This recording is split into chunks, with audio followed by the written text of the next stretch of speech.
সারাनै যে ডক্টর শ্যামাপ্রসাদ মুখার্জি আচাইমানি শালমারিনো মৈত্রখোলাই বরমিয়া ফরমানি পান্ডা সংচাজাকা তাংশাল রবীন্দ্র শতবার্ষিকী ভবন পান্ডাও নারুয়াই ওঙ্গাই ফাইমান জাখাইকা মন্ত্র অকরা বিপ্লব কুমার দেব টিআইটিসি চেয়ারম্যান টিঙ্কু রৈন খबै কুবনি আদং মন্ত্র অকরা ডক্টর শ্যামাপ্রসাদ মুখার্জিনি মাঙ্গো খুম বগৈ খুলুমুইয়া ফরকা আচাইমানি শালমারিনো মৈত্রখোলাই ডক্টর শ্যামাপ্রসাদ মুখার্জিনি লাইবুমানি কক রংনতে কক থুমনাই রকনি বসকাঙ্গ কক নারক থানি মন্ত্র অকরা সাকা ভারত কেশরী ডক্টর শ্যামাপ্রসাদ মুখার্জির শুভ জন্মদিন রাজ্য সরকারের তরফ থেকে রবীন্দ্র ভবনে এই কার্যক্রম আজকে আয়োজন করা হয়েছে।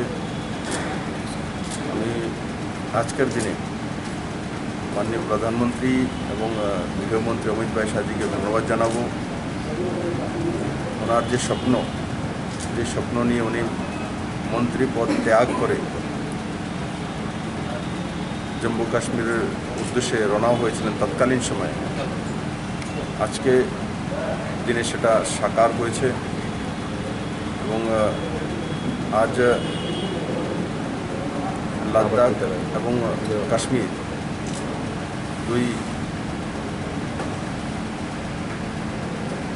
আলাদা আলাদা কেন্দ্রশাসিত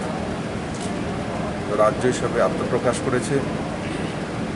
এবং এক প্রধান এক নিশান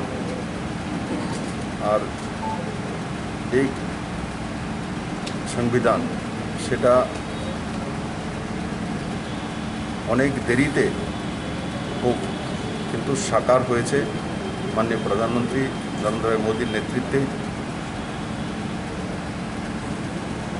ডক্টর শ্যামাপ্রসাদ মুখার্জিকে প্রকৃত সম্মান পেতে অনেক সময় লেগেছে, কিন্তু তবু আমরা অত্যন্ত আনন্দিত যে আজকের দিনে সেই সম্মান ভারত কেশরী শ্যামাপ্রসাদ মুখার্জিকে মাননীয় প্রধানমন্ত্রী এবং গৃহমন্ত্রী দিতে সক্ষম হয়েছে।